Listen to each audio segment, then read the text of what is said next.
तो आज मैं करने वाली हूँ कुकिंग, लेकिन ये मैं डेली करती हूँ, लेकिन आज मैं आप लोगों के साथ शेयर करूंगी। जो सबसे पहले किचन में एंटर होती है हमें ये हार पहना दिया जाता है, जो कि बहुत जरूरी है। खैर ये मैं उल्टा पहन रही हूँ क्योंकि दूसरी साइड से मैंने गंदा कर दिया था, किसी को क्या ही पता चलेगा। तो ये मैं पहन के रेडी हो चुकी हूँ। अब हम करेंगे कुकिंग। वैसे ये तो मेरा डेली का काम है, लेकिन मैंने सोचा आज मैं आप लोगों के साथ भी शेयर करूँ। तो चलो बनाते हैं सबके लिए खाना। यहाँ से असल कहानी स्टार्ट होती है। अब हम सबसे पहले आटा छानेंगे, लेकिन उससे पहले मैं ये बता दूं कि मुझे जो सब कहते हैं ना कि मिनी तुम्हें देखे लगता नहीं है कि तुम घर के काम करती हो, तो ये उनके लिए जीता जागता एविडेंस है कि हाँ मैं करती हूँ घर के काम। बस वो बात अलग है कि मेरी हरकतों से लगता नहीं है कि मैं काम वाली बच्ची हूँ। लेकिन ना कुछ कुछ कामों में ना मुझे मौत आ जाती है, जैसे कि ये आटा छानना। मुझे ना आटा छानना बिल्कुल पसंद नहीं है। ये काम ना मेरी छोटी बहन करती है, क्योंकि उसको गूंदना पसंद नहीं है और मुझे छानना पसंद नहीं है। तो हम दोनों में अच्छी जम जाती है इस मामले में। लेकिन वो भी घर पे नहीं थी ना, तो मुझे ही करना पड़ रहा था। मिस यू सिस्टर, अगर तुम मेरा व्लॉग देख रही हो ना, तो प्लीज ये काम मुझे ना करके दे जाया करो, ताकि मैं बाकी का काम कर लिया करूँ। वैसे ये करते करते बॉडी भी शेक हो रही होती है साथ में।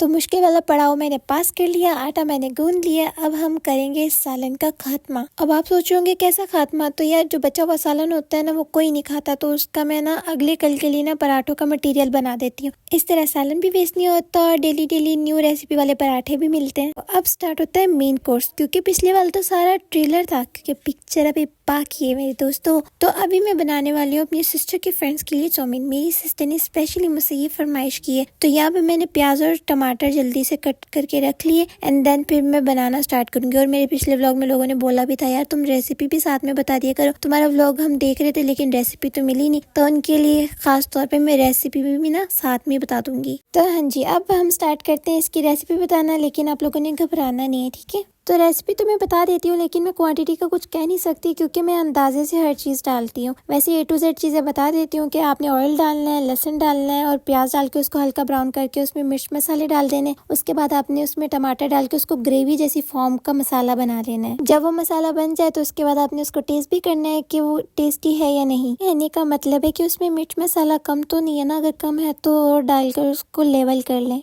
और फिर उसके बाद हम उसमें पानी डाल देंगे। पानी जब पकने लग जाएगा, फिर उसके बाद हम उसमें चाउमीन डाल देंगे। पता नहीं आपकी लैंग्वेज में क्या कहते हैं इनको, हमारे घर में इसको नमकीन सेवियां कहते हैं, लेकिन मैं एक इकलौती बंदी हूँ जो इसको चाउमीन कहती हूँ, क्योंकि इसको बनाने के भी अलग अलग तरीके हैं। मैं इसको चाउमीन वाली वे में बनाती हूँ, तो मैं चाउमीन कहती हूँ। इसका लास्ट स्टेप मोस्ट इम्पोर्टेंट, अगर इसको और टेस्टी बनाना है तो आप इसके ऊपर थोड़ा सा दही डाल दें, और अगर दही नहीं है तो कनौर चिकन क्यूब भी डाल सकते हैं, उससे भी अच्छा टेस्ट आ जाता है। और फिर इसको पकने के लिए छोड़ दें। तो रेसिपी तो हमारी कंप्लीट हो चुकी है। अब बारी आती है रोटियां बनाने की। या मुझे एक बात समझ नहीं आती कि क्यों इतना लोग प्रेशर डालते हैं कि रोटियां गोल ही बनाओ। अब भला गोल बनाने का क्या फायदा, जब बंदे ने खानी ही तोड़कर और जानी ही पेट में है। चाहे वो यूके और यूएसए के नक्शे ही क्यों ना हो, जानी तो पेट में ही है ना। अब आप सोच रहे होंगे कि ये क्यों इतना नक्शों की बात करी है, ये तो गोल रोटियां बनाती हैं। तो हाँ यार, मुझे तो आती है बनानी, लेकिन मैं उनकी बात कर रही हूँ कि जो नक्शे बनाती हैं। तो क्या बात हुई अगर वो नक्शे बनाती हैं, जानी तो पेट में ही होती है ना। तो मैं उनको थोड़ा सा मोटिवेट कर रही थी। खैर अभी मैं अपनी मम्मा के लिए ये प्रोटीन वाली रोटी बनाऊंगी, जो कि शुगर फ्री होती है और शुगर वालों के लिए बेस्ट होती है।